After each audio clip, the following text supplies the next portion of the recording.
नमस्कार दोस्तों, स्वागत है आपका हमारे YouTube चैनल ऑडियो मोने क्लासेस पर। तो आज मैं आपके लिए लेकर आई हूँ अजीजन बाई। तो बात करेंगे हम अजीजन बाई की।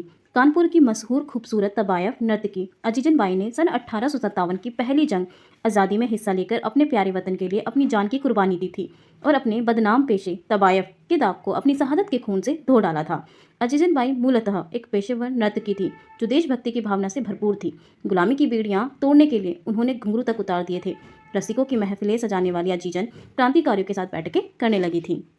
तो दोस्तों, ये कहानी है अजीजन बाई की। उन सभी स्वतंत्रता सेनानियों में से एक थी अजीजन बाई जिन्होंने जिन्होंने देश की स्वतंत्रता के लिए अपनी जान का बलिदान दे दिया था, अपनी कुर्बानी तक दे दी थी। तो जो अजीजन थी, इनका जन्म मध्य प्रदेश के मालवा राज्य में हुआ था 22 जनवरी सन 1824 को। तो इनके पिता का नाम था शमशेर सिंह। एक दिन क्या हुआ कि ये किसी जो है महल में किसी मेले में घूमने गई। तो इनका नाम था अंजुला, ये अंजस, कहीं कहीं इनका नाम अंजुला मिलता है, कहीं इनको अंजस भी कहा जाता है। तो एक दिन ये अपनी सहेलियों के साथ हरा देवी मंदिर के मेले में घूमने गई। वहाँ पर अंग्रेजियों की टोलियों ने गोली वगैरह चलाना शुरू कर दिया, मतलब आक्रमण कर दिया था वहाँ पे। ठीक है, तो उसी मेले में फिर भगदौड़ मच गई। उसी दौरान अंग्रेजों ने क्या किया, इनको अगवा कर लिया और अगवा करके अपने साथ ले गए। कई दिनों तक अंग्रेजों ने इनके साथ अपनी हवस की भूख शांत की। उसके बाद इनको अंग्रेजों ने कानपुर के लाठी माहौल यानी एक कोठे में इनको ले जाकर बेच दिया। और तब से इनका नाम अंजुला से अजीजन बाई पड़ गया। वहाँ पर रहकर इन्होंने जो है नर्तकी की पूरी शिक्षा ली, तबायफ बनने की पूरी शिक्षा ली, सब कुछ सीखा कैसे नृत्य किया जाता है ना। और ये सबसे सुंदर थी वहाँ पर, बहुत ही ज़्यादा सुंदर थी। इस कारण ये वहाँ पर जाके फिर बहुत ही ज़्यादा प्रसिद्ध भी हो गई थी। और उसके बाद जब ये सारी चीज़ें हो रही थी और उसी समय क्या हुआ कि मेरठ में 10 मई 1857 की क्रांति का बिगुल बज गया।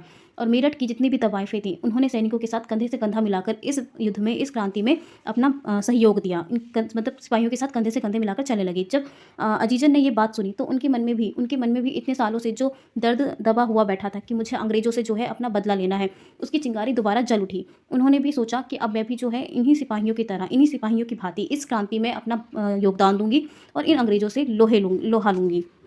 फिर उसी दौरान अजीजन की जो मुलाकात है वो तात्या टोपे और नाना साहब से हुई। नाना साहब और तात्या टोपे से मिलने के बाद नाना साहब ने जब अजीजन की पूरी कहानी सुनी तो इन्होंने इनको अपनी बहन मान लिया। और उसके बाद जो है अजीजन ने अपनी एक पूरी तवाइफों की, पूरी 400 तवाइफों की टोली बनाई और उस टोली का नाम रखा मस्तानी टोली। तो इन्होंने जो है अपनी पूरी इस मस्तानी टोली का पूरा जो है उसकी निर्देशिका बनी।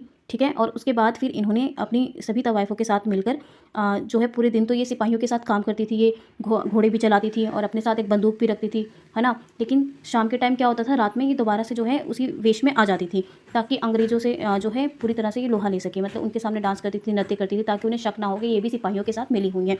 लेकिन एक दिन जल्दी ही क्या हुआ कि अंग्रेजों ने अजीजन को पकड़ लिया। ठीक है, उनको कैद कर लिया और उसके बाद मतलब उन्होंने उनसे पूछा, मतलब सभी सारी जानकारियाँ निकलवाना चाहते थे कि क्या क्या जो क्रांतिकारी है वो आगे उनका क्या कदम होगा, वो क्या करना चाह रहे हैं। लेकिन अजीजन ने कुछ भी नहीं बताया। तो वहीं पर एक अंग्रेज़ थे, जनरल थे एक, तो वो जो जनरल थे हैवलॉक, तो ये उनके अधिकारी थे, जो भी सिपाही थे, तो वो जनरल हैवलॉक के पास इनको लेकर गए। तो जनरल हैवलॉक जो थे वो इनकी सुंदरता पर इतने ज़्यादा मोहित हो गए। तो उन्होंने कहा कि देखो अजीजन, अगर तुम मुझे सारी बातें बता दोगी, है ना, जितने भी तुम्हारे गुप्तचर हैं, जो भी सारी चीज़ें हैं, तुम मुझे बता दोगी तो मैं तुम्हें छोड़ दूंगा। तुम बस मुझसे माफ़ी मांग लो, मुझसे माफ़ी मांग लोगे तो मैं तुम्हें छोड़ दूंगा।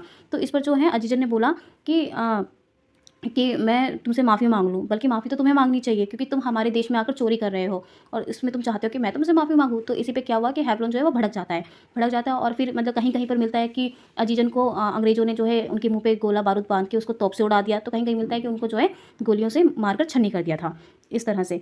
तो इस तरह से जो है अजीजन ने देश की स्वतंत्रता की आज़ादी में अपना योगदान दिया, उसकी स्वतंत्रता के लिए जो है अपना बलिदान दे दिया। तो ये थी अजीजन की कहानी। आशा करती हूँ दोस्तों आपको ये कहानी पसंद आई होगी। Thank you.